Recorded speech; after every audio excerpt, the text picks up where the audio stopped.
दोस्तों, क्या आप जानते हैं कि यीशु मसीह ने कभी अपने चमत्कारों को चमत्कार नहीं कहा, बल्कि यीशु मसीह ने अपने कामों को सामान्य काम कहा। मेरे पिता के काम कहकर बोला है, क्योंकि स्वर्ग के राज्य में जो सामान्य है वो इस दुनिया में चमत्कार के नाम से गिना जाता है। स्वर्ग में प्राथमिक काम चमत्कार का होना है और ये चमत्कार पिता परमेश्वर के लिए सामान्य है। यूहन्ना 10 अध्याय का 24 पद में लिखा है, तब यहूदियों ने उसे आ घेरा और उससे पूछा, तू हमारे मन को कब तक दुविधा में रखेगा?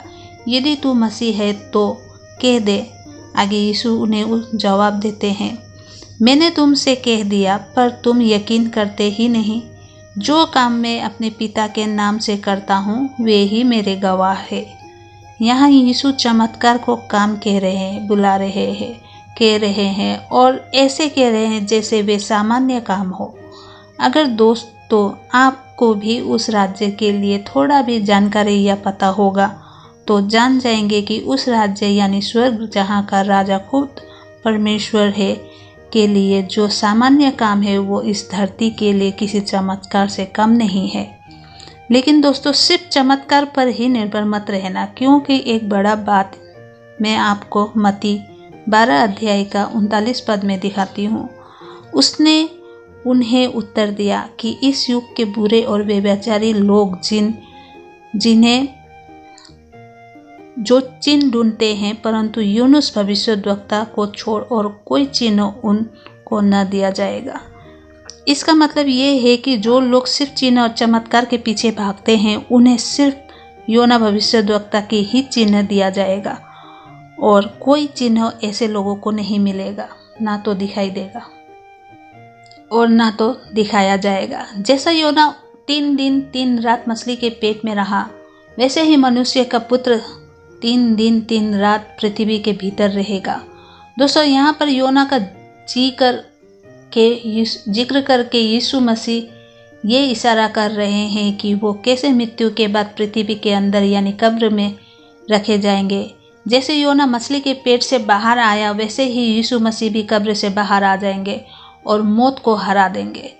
और आगे की एक और भयानक बात पर ध्यान दें, निनवे के लोग न्याय के दिन इस युग के लोगों को दोषी ठहराएंगे, क्योंकि उन्होंने योना का प्रचार सुनकर मन फिराया था।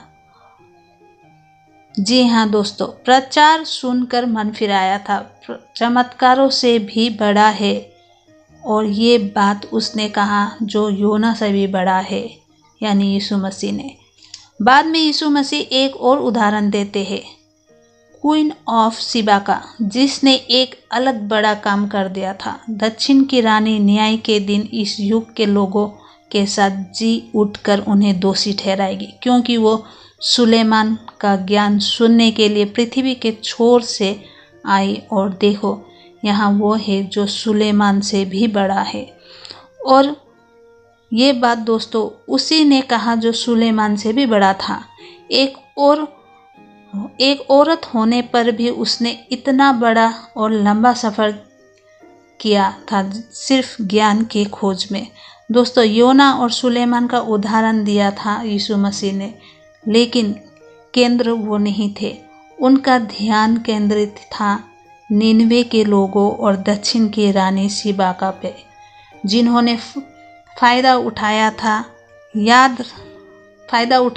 याद रखे, योना निनवे नामक राज्य में भेजा गया था और शिबाका अपने साम्राज्य को छोड़कर सुलेमान के साम्राज्य में आई थी, सिर्फ और सिर्फ ज्ञान सुनने के लिए।